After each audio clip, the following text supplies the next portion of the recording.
हामी चाहिँ विश्वनाथ है मन्दिरको दर्शन गरेर अब फर्किन लागेको र अलिकति धुम्बिएकोले गर्दाखेरि मन्दिरको अलिकति दृश्य हामीले र हाम्रो ग्रुप चाहिँ जसले गम्छा लगाएको छ गम्छावाला ग्रुप भनेर चाहिँ अलग्गै छुटिरहेको छ है।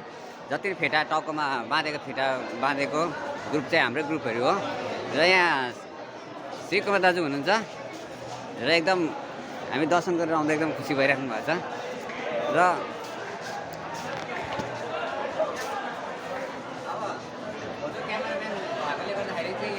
पाले पाले गरेर हामी खिच्दैछौँ है। त्यहाँदेखि ठिकै छ ल हामी चाहिँ अब लाग्यौँ हो। फेरि भोलेनाथको कृपाले फेरि हामीलाई बोलाउनु भयो भने र हामी आउनेछौँ। धन्यवाद छ।